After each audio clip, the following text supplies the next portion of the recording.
Sahabat Lapo Cabia, ikuti cerita bersambung Manusia Harimau Merantau Lagi. Selamat mendengarkan. Itu harus keturunan, atau kalau ada orang yang mau mempunyai harimau akuan, akan memakan tempo lama sekali. Harimaunya harus dicari yang cocok, yang punya dengan yang dipiara harus saling mengenal dan bersahabat dulu. Berapa lama? Tanya Ki Ampuh yang begitu ingin membawa pulang seekor harimau akuan ke Pulau Jawa. Sedikitnya 7 tahun. Lama sekali bukan? Memang Ki Ampuh tidak mungkin tinggal di Sumatera selama 7 tahun. Ia ingin segera kembali ke Jawa untuk mengadakan perhitungan dengan Mbah Penasaran dan menundukkan orang-orang pandai di sana. Ia ingin dikatakan sebagai orang sakti nomor 1 di seluruh Pulau Jawa. Sayang memang tidak bisa mempunyai piaraan harimau. Belum ada orang pandai di Jawa yang punya harimau loreng sebagai akuan. Tetapi walaupun begitu, apa yang sudah dimilikinya rasanya tidak akan terkalahkan oleh siapapun juga. Akan kutukar harimau itu dengan sebuah ilmu lain, kata Jalubuk. Bekas musuh besar akan memberi dia sesuatu. Apa itu? Tanya Ki Ampuh. Kekebalan terhadap senjata dan peluru apa saja, selagi ia terbuat daripada baja, timah, besi, tembaga, atau bahkan emas sekalipun.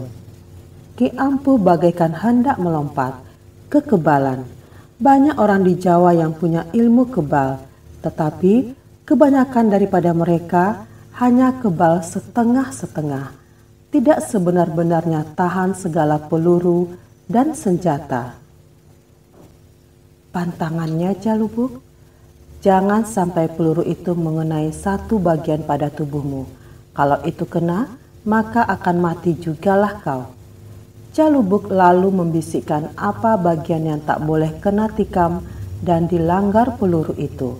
Setelah itu dia mengatakan bahwa ada lagi suatu kelemahan lain, yaitu manakala ia berhadapan dengan orang yang tahu bagaimana mematahkan kekebalan seseorang terhadap baja. Dengan menumpang bis, akhirnya Erwin dan Ki Ampuh sampai ke kampung keluarga anak muda itu, yang belakangan telah pindah ke desa lain, sebuah desa yang kelihatannya lebih makmur dari desa yang lain. Kepindahan keluarganya yang masih hidup ke sana pun adalah untuk mencari kehidupan yang agak baik. Kedatangan Erwin disambut oleh istrinya Indah Hayati dan keluarga dengan adat orang Mandailing.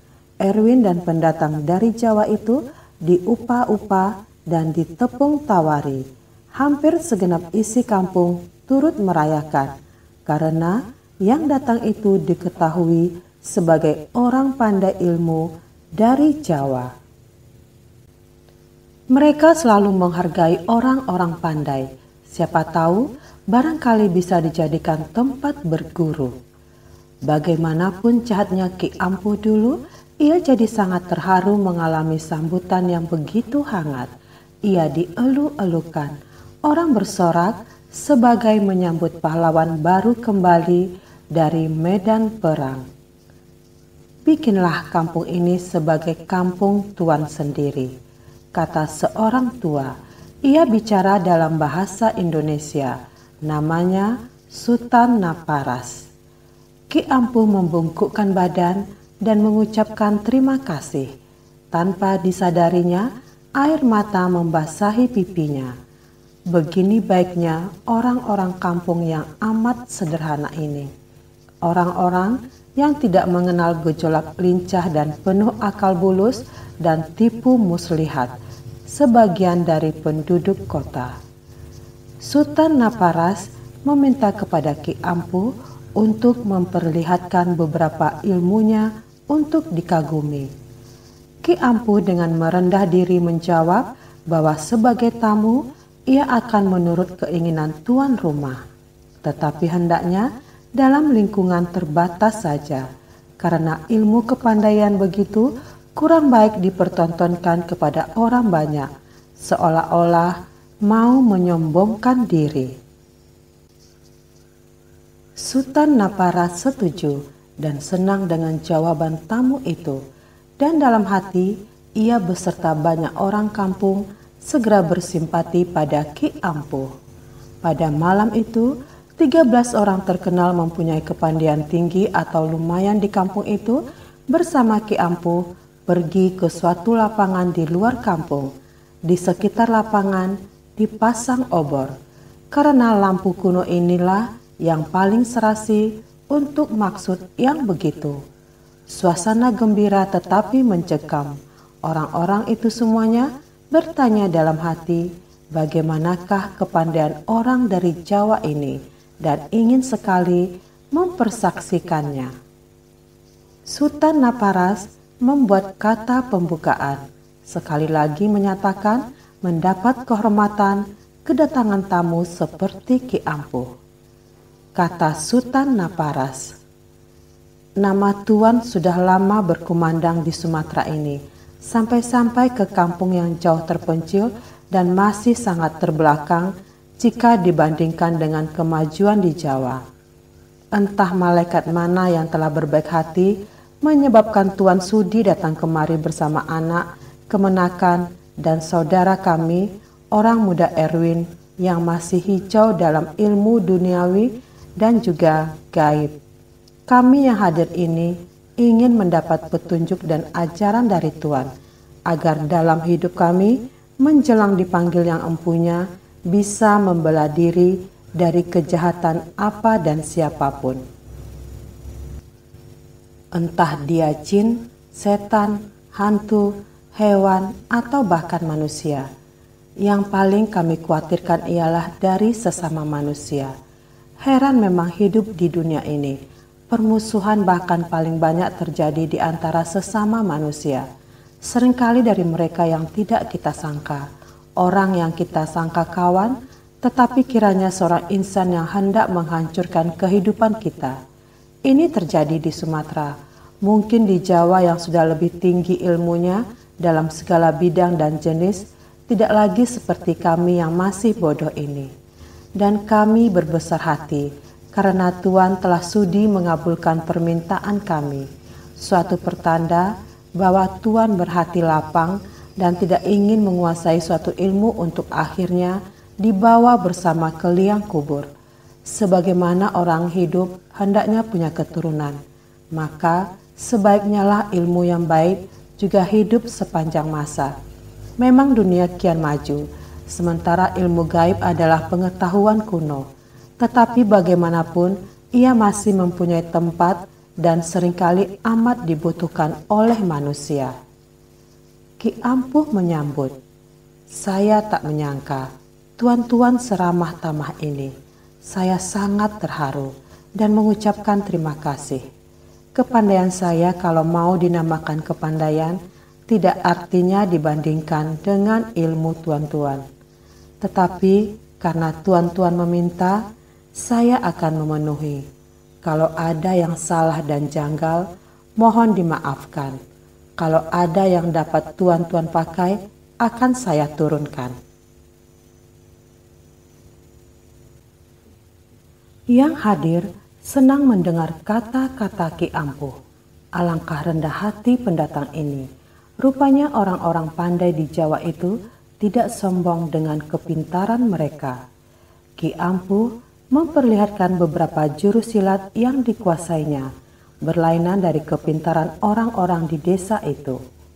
Ia mendapat tepuk tangan, kemudian ia memperlihatkan kebolehannya mengubah diri menjadi tikus yang kecil.